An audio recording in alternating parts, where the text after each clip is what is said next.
This is the Pipeline Podcast, where you'll get to know the next generation of Columbus Blue Jackets. Let's see who's coming down the pipeline today with your host, Dylan Tyrer.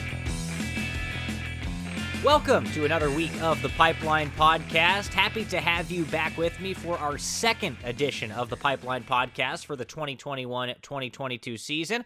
Of course, if you couldn't catch episode 1, it was a big one. I talked with Rick Nash, who's of course a Blue Jackets legend, but on top of that is now the Blue Jackets Director of Player Development, and we also spoke with the Blue Jackets top prospect, the 5th overall pick from this summer's NHL Draft, University of Michigan forward Kent Johnson. So, if you haven't heard that one already, make sure to go back and give it a listen. It was great to get to know Kent, and it was even better to hear what Rick Nash had to say about Kent Johnson, as well as some of the other Blue Jackets prospects that are those big-time guys. So, I had a lot of fun talking to both of those guys, but we're on to this week's show, and we've got another big one this week, and it's a little bit different of an episode this week, not in terms of the format or anything, but the type of prospect that we're going to talk to. I'm sure you've already looked at the description, the title of this podcast episode. Yes, we will be talking to Blue Jackets prospect Jake Christiansen. Now, I say Jake is a little bit different of a prospect for the Blue Jackets because he wasn't drafted by the team. He was actually signed as an undrafted free agent by the Blue Jackets following the 2019-2020 season. So Jake, not a guy that was drafted into the National Hockey League, but when the Blue Jackets signed him, there was kind of a buzz around him. He's a highly skilled defenseman, a guy who picks up a lot of points from that blue line. You just look at some of the numbers that he put up in junior. His second to last year in junior, he put up 44 points in 67 games as a defenseman. Then you look at his final year in junior, that 2019-2020 season with the Everett Silvertips, rather. He put up really, really gaudy numbers. 22 goals as a defenseman in only 38 games, 50 total points. So yeah, that's what the Blue Jackets saw. And like I said, there was some buzz around Jake Christiansen when he was signed because of his offensive ability, and it's flashing this season in Cleveland. This year, his second season with the Blue Jackets AHL affiliate, the Monsters. His first season was pretty good. He had 3 goals and 12 assists for 15 points in 28 games.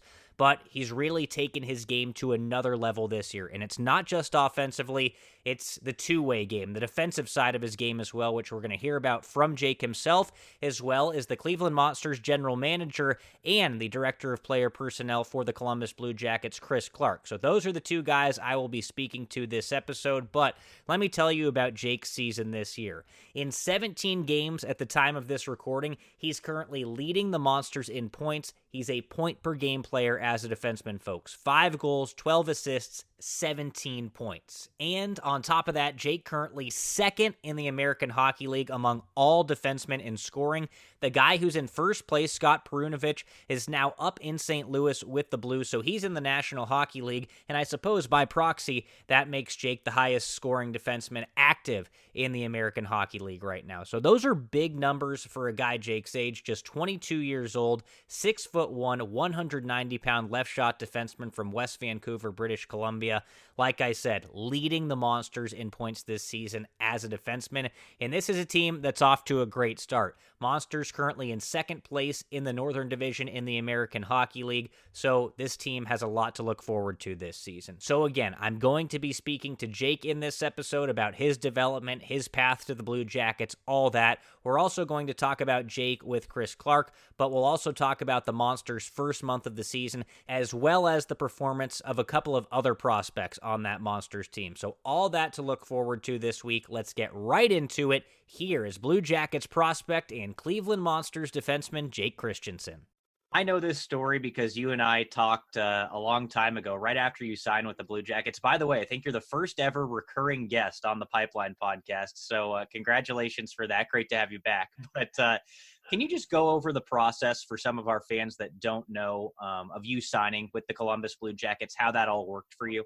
Right, yeah. So as a 20-year-old, I was unprotected by any team. I was undrafted, and I had a couple options. I had 5 teams to choose from, so I kind of just went through the interviewing process and talking to the staff from different teams, and I decided on Columbus. It felt like the right choice for me, and just their development plan and everything. So I'm really happy I chose that. You play your first pro season in the Blue Jackets organization last year. Can you kind of walk me through that, what the transition was like going to pro hockey from playing junior, and maybe what you learned about yourself as a player last year? Because you actually had played AHL games a little bit with the Stockton Heat prior to signing with the Blue Jackets. You had played in Stockton, went back to junior, then you signed with the Blue Jackets following that season in junior. So you did have a little bit of pro experience, but last year, your first full season as a pro, and I kind of say full in air quotes there because it was a shortened season due to the pandemic. But what was that like, getting your real first taste of pro hockey? Yeah, for sure. My time in Stockton, I understood the game. I got to understand the game a little bit, but I was still very raw coming into the league. Yeah, it was a weird season with COVID and everything. We had a lot of practice time, so I had a lot of time to work with the coaches on little details. I'm actually very thankful for that. And I just think I got a lot of time to look at video and learn and stuff. So last season was great. It was definitely an adjustment period, a lot different league. Everyone's stronger. And after that season, it was nice to go into the off season, kind of knowing what I had to improve on and having a good chunk of games to learn from. Walk me through that. What are some of those things that you learned about yourself and said, yeah, I need to get better at this. I need to work on this so I can be the best I can be next season? Right. I think the biggest thing is just my strength. There's a lot. You're playing against men now, and guys are strong. So winning puck battles is really important, and you're going against big guys. And I wasn't very mature, so just going into the off season, working on my strength was the biggest thing for me. So who's communicating that to you? Is it a mixture of your coaches in Cleveland? Is it management with the Blue Jackets, player development guys? Who are the guys communicating from the Blue Jackets with you about some of this stuff? Yeah, I think it started with my D coach and the coaching staff in Cleveland during the season, just talking about working on those things as much as we could throughout the season. It's hard to do it in season, but and then obviously in my exit meetings and going into the summer, that was a point of emphasis from everybody in the organization. That's the thing that I got to get better at and work towards. So yeah. What did your summer look like? You're a kid from Vancouver, so did you go back to Vancouver? Did you go somewhere else to train? What did that all look like for you? Yeah, I have my trainings all in Vancouver, so I went back to Vancouver, and I was just training there all summer. Do you train with anybody in specific that Blue Jackets fans would know? Do you skate with different guys, or is it pretty much players that you grew up with? It's players that I grew up with, all players that are also playing in the AHL now, my age. So just kind of a group of guys that we grew up together with and trained with, and just building towards the same goal. So how did you feel going into Blue Jackets camp? I know you got a little bit dinged up in the prospect tournament up in Traverse City, but you were still able to be a part of the Blue Jackets camp, which must have been, exciting for you, but also really important in your development. So how did you feel at that point? You skated in Traverse City in those games, coming off a big summer. What did you feel like physically and really mentally going into Blue Jackets camp? Right. Obviously, going to Traverse City, it's an exciting tournament. You play a lot of games. You kind of get to showcase what you've worked on all summer. And so I felt I had a good Traverse City. Obviously, got injured there, and I wasn't able to participate in the skating at Blue Jackets camp. So that was frustrating for me just because I wanted to keep showing what I had worked on against the NHL players. But it was good. I got to watch all the practices and learn from those guys. So I just tried to soak it in as much as I could without being able to go on the ice. Can you kind of explain what that's like to like the average fan or, me? Because I don't know what it's like as a player just to be there and be around those guys, and what it's like for somebody like you who has NHL aspirations to be able to learn. Being on the ice, playing with NHL players, I'm sure, is a heck of a lot different than just watching and being around them. But is there still a lot that you can take away that benefits your game? Yes, for sure. I think there's always a lot I could learn. I think that we had some pre-camp skates, and I had learned a lot from guys in those, and that's before we went to Traverse. So that's kind of the only time I skated with the guys. But then when I was watching, I get to really observe and just look at certain guys and kind of follow them around the ice. So yeah, it's amazing. It's really cool to watch because you watch NHL hockey growing up and all the time, and you have aspirations to play in that league, and just to watch those guys and how they approach every day is really cool. I know you told me the first time we talked that you watch what Zach Werenski does a lot. So was he somebody that you were watching closely during camp there just to kind of see how he operates? Because he had to do what you did too, get a little bit bigger, get a little bit stronger. And I think that's really benefited his game in the NHL. Yeah, he's definitely a guy that I was watching. He's exciting to watch, so it's not hard. Yeah, I try to watch him as much as I can, and some of the things he can do are really special. All right, Jake. Well, I want to talk about your game this season because you're off to a great start in Cleveland. You're top 3 among AHL defensemen in scoring this year. Right now, you had a great first season last year, 15 points in 28 games, but it seems like you've really turned up the dial here in year 2 with the Cleveland Monsters. Why do you think you're having so much success early this season? What's changed for you? Yeah, I think last season it took me a bit to get going. I think I had maybe 1 point in 10 games. And then I started kind of settled in and felt more comfortable. And then going into the off season, just knowing what I had to improve on, knowing what I can work on to get better and really strive for better. Coming into this season, I felt confident, knowing what to expect, and then just getting an extra work after practice with the coaching staff and just trying to keep pushing for more every day. We've had a little bit of adversity at the start of the season here in Cleveland, but now we've had a couple wins in a row and we're on a roll, so it's good. Tell me about the type of player you are, because you're very clearly an offensive-minded defenseman leading the team in scoring this season. But is there a two-way game in there for you as well? Is that something that you take pride in, being a stalwart defenseman that chips in offensively? Yeah, for sure. Obviously, I feel I have an offensive mindset, but yeah, that's another thing that I've been really focusing on is the defensive side of the game, because I think that that's what's going to get me there to the next level and keep me there. So just focusing on little things like that and taking care of your D zone first before anything offensive is really important, and they emphasize that a lot here. Tell me about the conversations that you continue to have with the coaching staff there and potentially with the Blue Jackets organization, because it's still early in the season, but I think it's very clear that, you've adapted well to the pro game and you're succeeding. You're the leading scorer on your team as a defenseman. Do those conversations with the Blue Jackets and management continue as you try and break into the NHL eventually?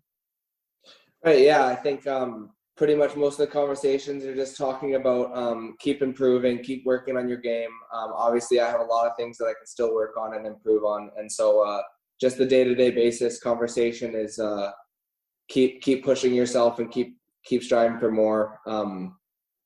And just, try to keep your habits as good as possible.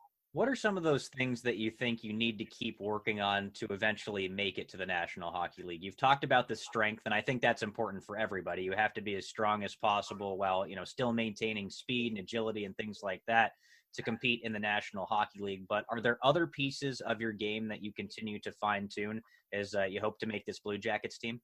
Yeah, I think that my strengths are kind of what's gotten me here. So I try to keep working on those, and my skating and my shot and my stick handling offensive abilities. That's some of the stuff I work on after practice every day, because obviously being up, seeing those guys, they're amazing at those skills. So there's always a lot of room for improvement. So just working on the things that got me there, and then focusing on the defensive side of the game with the coaches and watching video and things like that. Just mentioned it there. As a team, the Monsters started off a little bit slow, catching a little bit of fire lately. At the time of this recording, currently in second place in the North Division. I want to ask you about what the team dynamic is like on the Cleveland Monsters. It's a younger team now. There's a lot of different Blue Jackets prospects, guys that are hoping to make the Blue Jackets eventually on that team. What's the team dynamic like? Yeah, it's great. I feel like there is a lot of returners, and then there's some guys that have joined us that are awesome guys. The start of the season was weird. I feel like we were underachieving for what we had expected, and we have like a really good group of guys in the room and a really skilled team. Seemed that every game was going into overtime. We have fought through it, and a little adversity is always good for a team early in the season. And I really think that we kept it cool, and we worked as a group, we worked as a team. And I'm just thankful that we're we're in the win column right now. Yeah, definitely. Can you tell me about the difference in the league, if you see any, between this season and last season? Because the teams were a little bit different last year with the taxi squads that the NHL had last season. So on a team like the Monsters, for example, maybe you're missing players like a Justin Danforth, who's been there a little bit this season, a Kevin Stenlund. Those guys, those type of players were on the taxi squad with the NHL teams last year. So I would assume that the American Hockey League was a little bit younger of a league last year, a little bit more inexperienced of a league last year. You look at your guys leading scorers a season ago, it was mostly first-time AHLers. You were there. Tyler Angle playing for the first time in the American League. Carson Meyer was one of the leading scorers. He was playing for the first time in the American Hockey League. Is the league different this year, a little bit more mature and a little bit maybe harder to play in, given there are more men in the league? Yeah, I think so for sure. Obviously, with the taxi squad last year, there was maybe five players that would probably maybe be in the AHL, but they were up there. So yeah, it is, and that was with every team. So we also had some weird divisions. We play against like a couple teams pretty much most of the season. So this season it's a lot different. I think it's an older league, and we're playing a whole bunch of new teams that I've never played. You mentioned a couple minutes ago that there are some new guys that have joined the team this year that are great guys that have really helped out the team dynamic. You also have a new coach this season and Mark Letestu joining the team. What's it been like to have Letestu there? He's a guy that played for the Monsters at one point, played a lot of NHL games as well. How nice has it been to have a guy like that on the coaching staff? Yeah, he's awesome. He's obviously the guy that I talk to most, being the D coach. Working the D bench, and he's been great. He's really helped me a lot, and I've worked with him a lot throughout the 15 games so far. Yeah, we love having him, and he's been awesome. All right, Jake. Well, I appreciate the time. Last thing I'll ask you here, what's the next step for Jake Christiansen? Is it just a matter of doing what you're doing, but doing it for the rest of the season and being consistent? Yeah, of course. I just want to keep working on my game and hopefully take it to the next step always. All right, Jake. Well, again, I appreciate the time, and here's hoping that you and I can talk face-to-face in Columbus sometime soon. Of course. Thank you. So, again, great to hear there from Blue Jackets prospect Jake Christiansen. The second time, as you heard there at the beginning of the interview, that I've talked to Jake. He and I chatted right after he signed with the Blue Jackets, so if you're interested for whatever reason, you can go way back to one of the first ever episodes of the Pipeline podcast and hear that conversation. Jake's excitement about signing with an NHL team, his thought process at that point in time, but it's safe to say that he's a much different player now than he was then, and I don't necessarily mean he's better or worse offensively. He's becoming a more complete player. And with that in mind, I'm going to welcome in Chris Clark, who's, of course, the general manager for the Cleveland Monsters. He's also the Columbus Blue Jackets director of player personnel. So we're going to talk a little bit about the Monsters' performance to start this season, some other prospects through their first month of the year on that Monsters team. Then we'll get into our conversation a little bit further about Jake Christiansen. Chris, a great start to this season for the Cleveland Monsters, but I want to start off talking about the changes in your department this offseason. A lot of new faces in there. You got Derek Dorsett, Rick Nash, obviously, stepping into a player development role. Mark Letestu was originally with player development. Now he's an assistant coach with Cleveland. How's that dynamic so far with all those guys? It's been great. Dors, he wanted to stick with development, and Mark Letestu wanted to go with coaching. So it made that decision when we lost one of the coaches with Steve McCarthy coming up here to Columbus. So it's actually been great. Both guys have been striving. Mark behind the bench has been unbelievable. It's only been a couple of years since he's been done playing, so he just stepped right in. He knows he played with some of the guys. So it's been awesome. Talk to me about the start for the Monsters. They're currently in second place in the North Division of the American Hockey League right now. Why so much success early this season? Could be first place if we didn't have Utica with a 13-0 mark right now. That's a tough one to beat. But they've been, we've had scoring from all four lines. We have it's been great because we have guys that we can't get in the lineup that should be in the lineup because all of our guys are doing really well. Knock on wood, we haven't had many injuries there. So it's one thing where a team can't just focus on one or two players. We got four lines that are really going well. What were expectations for that team going into the season? Because like you said, it's a pretty darn deep roster, and I kind of looked at it myself before the season, saw the guys that could potentially be there, and I said, this team does really have an opportunity to compete this season. Yeah, and I thought we had the same thing last year with the shortened season and the year before with the shortened season as well. But I just think we've had great draft picks coming in. We've had time to bring in some older veteran guys like Gauntz, and we have Dylan Simpson as our captain, who's been unbelievable. He keeps that room where it should be. But I think we have a lot of character guys. Like I said, our scouts, they don't just scout talent; they scout character. That's the same thing when I bring in some free agents. I want good players. I want good guys in the organization too. I want to ask you now about a couple of individual players. Obviously, I'm sure Blue Jackets fans have a lot of interest in Liam Food, former first-round pick. He's in Cleveland right now. Tell me about his start to the season. He's been great, and talking to the coaches, I wasn't at our game in Toronto. I was out scouting other games, but coming back from the coaches, the word was that was his best game. That they've seen him in a Cleveland uniform. Like, he was a horse. He had 3 breakaways. He had a goal. He's got NHL speed. He's an NHL talented player. He's getting there. He will be here. He just needs a little bit more work down there, working on different things. But with his speed, it's scary. It's scary at this level in the American League, and it's really scary in Columbus as well. And they're starting to notice him too. What about Tyler Angle? He's a former 7th-round pick by the Blue Jackets, had a great first pro season last year as one of the team leaders in points, right back up there towards the top of the score sheet this season. How's Tyler Angle started off in his second pro year? Very good. I think he had points in maybe 12 of the first 12 games, and he finally got his first goal. But he's had chances, he's had posts, he's had breakaways, he's had plenty of chances to score, but he's been on the score sheet, like I said, almost every single night. He's one of our top players down there. He's got speed. He's got that tenacity that we like, even for a smaller guy. So it's just something where he did it in junior. We saw him do it last year. He's just to continue what he's doing, and we'll see where it goes from there. I know you're not a goaltending expert. You were a forward in the National Hockey League, but Danil Tarasov, there's a lot of interest there as well. A guy coming over from Russia, playing in North America for the first time. He got a little taste prior to this, but really his first full pro season in North America. I know maybe there were some struggles at the start, but do you see him starting to make that adjustment with the smaller ice? Yeah, and that's definitely what it is. The smaller ice, we've had European goalies, since I've been here. So I've been following these guys, before they get into the National Hockey League or the American League. And the one big thing that they struggle with a bit is how the width of the ice. Knowing if a puck goes into the corner in Europe with the bigger ice, it's probably not coming back to the net. With these guys, we're shooting from everywhere. We're shooting from the top of the face-off circles, from the corner, from the goal line, wherever. So it's one of those things where the goalies can't let up until the puck is out of the zone. And he's learning that, and he's done a great job. He's one of the best goalies. He wants to learn. Like, he just wants to get better every day. He's working with Brad Thies and Manny's seen him. He's coming in. So he's a guy he'll accelerate where he's going to be quickly. All right, the player that I really want to talk to you about is Jake Christiansen. He's had an interesting path to the Blue Jackets. He's an undrafted defenseman, saw a little bit of time in the American Hockey League with the Stockton Heat, and he went back to junior where he had a great season with Everett. He scored, 22 goals in 38 games in his last season at junior as a defenseman.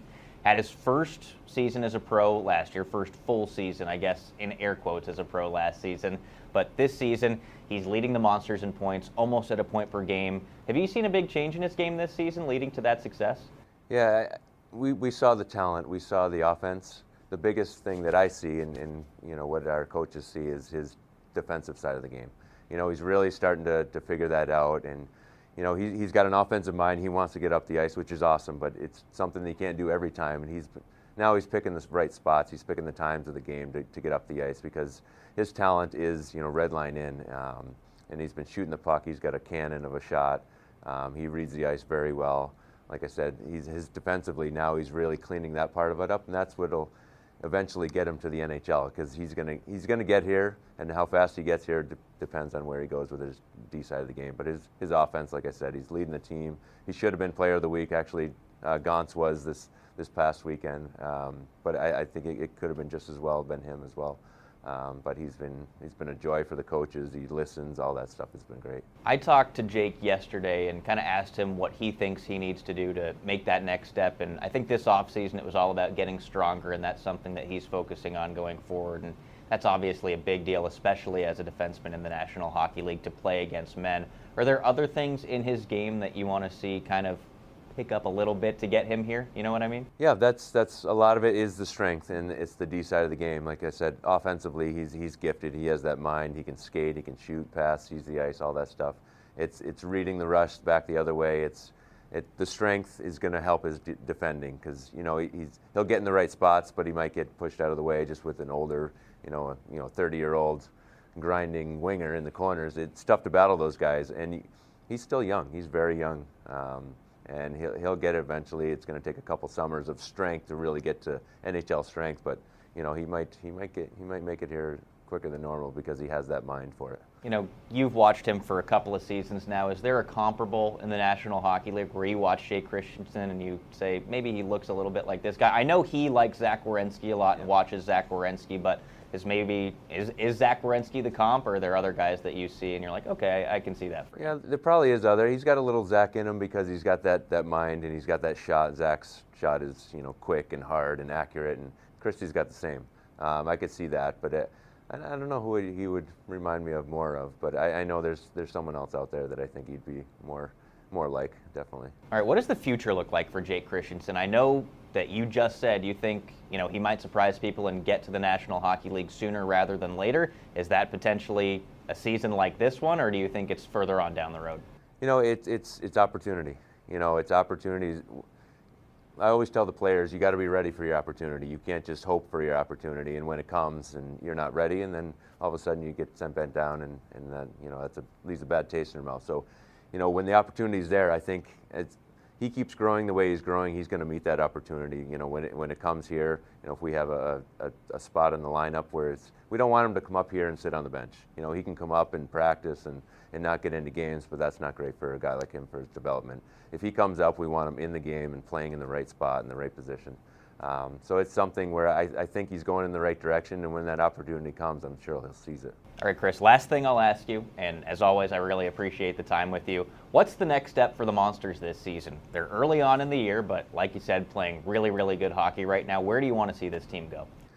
We've been getting scoring from all four lines, and actually this past weekend we got our best guys have been our best guys. We got Trey Fix-Wolansky back in the lineup, and he's been that spark plug that's really kind of elevated a little bit our offensive game. So I think if we get our best players always being the best players and always they're getting chances if they can start scoring more often, because it's great to have the full four lines, but we need our best players to be our best. All right, Chris, thanks very much. We appreciate it. No problem.